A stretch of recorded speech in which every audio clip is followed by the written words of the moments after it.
Okay, so here we go. Wow, that actually sounds pretty incredible, but I really don't know if this is going to be the way the sound comes out the computer. But if it does, yeah, we're on a ball here. So anyway, getting back to actually, let's not get back to where we left off.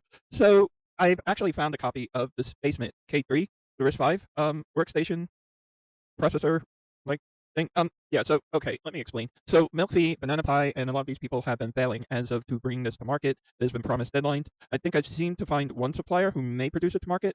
That still has to be seen. But if so, two things.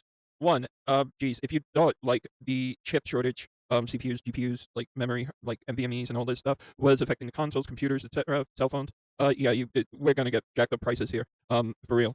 Anyway, so I mean, aside from that, it seems like that's going to be a thing, and I'll like, as soon as, like, it happens and I'm able to get my hands on one, I will, like, post up to YouTube, TikTok, whatever, of course, and we can discuss what the next generation of RISC-V will look like. Of course, like, the reality is it's like, even though they're not saying it, it's been hit by the same shortage as everyone else, and producers like Milkfeed, Banana Pie have just been, like, unrealistically pushing back deadlines and dates, with the explanation that, like, or the idea that customers just wouldn't notice, and, like, seriously, people notice when it's like 6 months out from your original promised release date and there's absolutely nothing there. I mean, I don't know what type of, like, brain dead brain dead stuff they might do in China to convince people otherwise, because that's the only reason. Like, I mean, China may be what it is, but people have brains, they will notice.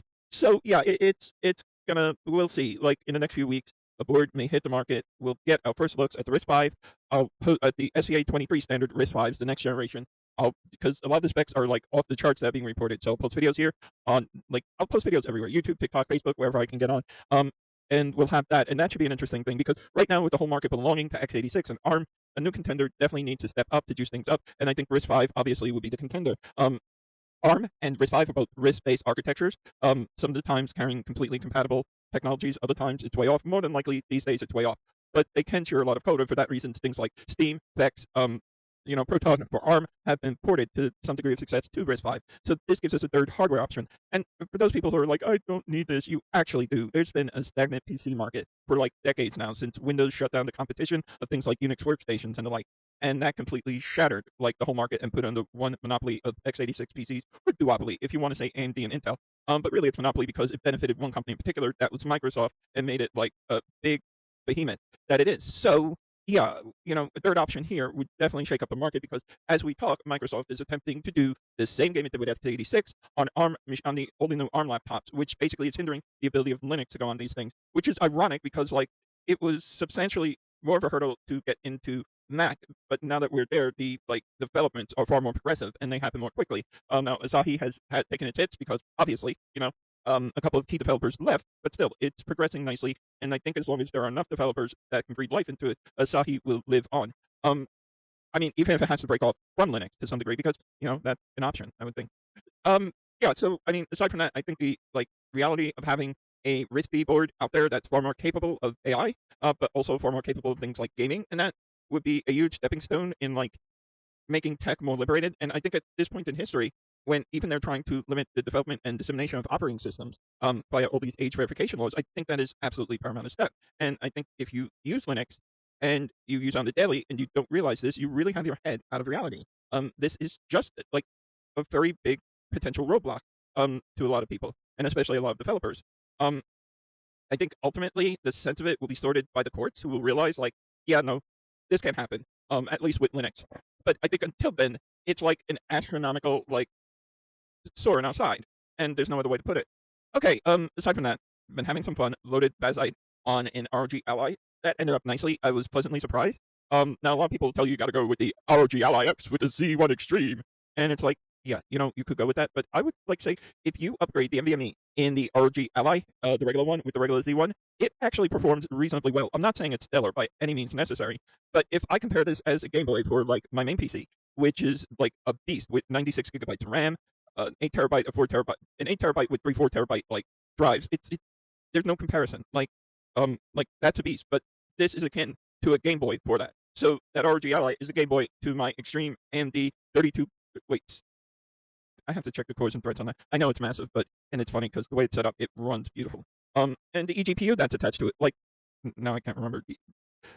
It's a top of the line Radeon, but let's not get into that for now.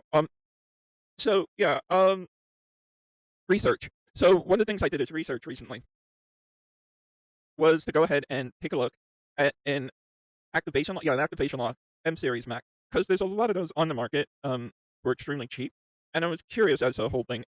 So in case you're wondering, like these things they are hardware locked to the administration by a certain company. I think mine was like what's that big insurance company? I can't think of it. It was like linked to that, and it's like, oh yeah, they have the administration right. But what I want to try and do is see if I can like put Asahi Linux on it, and by that, once you have Asahi Linux, since most of the administration is done through like software, so even though it's a hardware lock, once you're running like different software on there, and you're no longer in their ecosystem, it's like, what up? Um, it's just like you're out of that lock and can do what you need to with the system. So I tried that. It actually worked like a lot better than I had thought. I took the maximum possible amount for Asahi Linux and the minimal amount for what is it? Mac OS? Like it's Sequoia or Tahoma or something like that now. And this thing is nice. It's not like the highest amount of storage. It's only like 500 gigabytes. It's not a full terabyte, but it has 16 gigabyte onboard memory.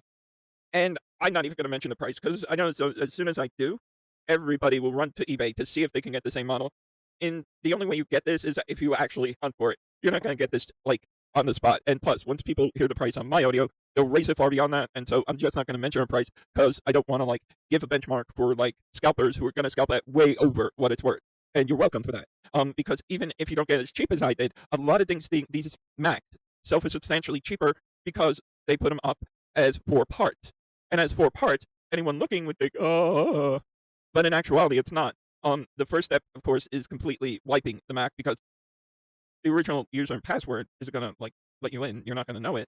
But what you do is you completely wipe it. You take and you do what will be considered a fresh install of the latest Mac OS, Sequoia, Toma, whatever it is.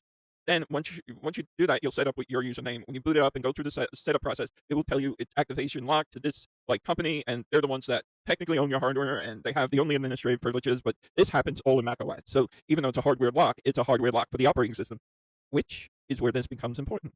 So if you take that and then you go ahead and go through the whole process of Asahi without even catching a breath, I would say within 15 to 20 minutes, you will have yourself a functioning Asahi Linux M series Mac. And I think that's good because a lot of people can hate me for this, but like Apple may not be like the most upfront or whatever with a lot of things, but as far as making the M series Macintoshes like best in class for our machines, they're pretty damn solid. And so these make great Linux workstations as long as you're willing to jump on them with realistic expectations. They're not like x86 machines. There might not be a lot of things that will run out of the like gate, at least without heavy modification and the like. But there is a surprising amount, including Steam, including like Proton for ARM, that will just run so smoothly, you'll swear it was a regular x86 PC. And in many ways, you'll swear it's one with upgraded like internal GPU or something because it runs so much smoother. Yeah, and that's reality. So that experiment I'll get into in a video because I think we should walk through that and I can show you the performance and the like. Um, but also I think the debut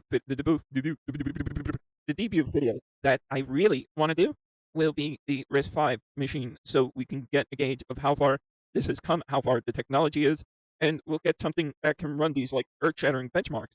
Um, I think also the positive thing of the like new SpaceMate K3 and similar like SoCs um, are the fact that these things are compatible with things like Qualcomm's like was it Orion type AI system. So there's a lot of potential, a lot of compatibility, a lot of things that could be fun to experiment with.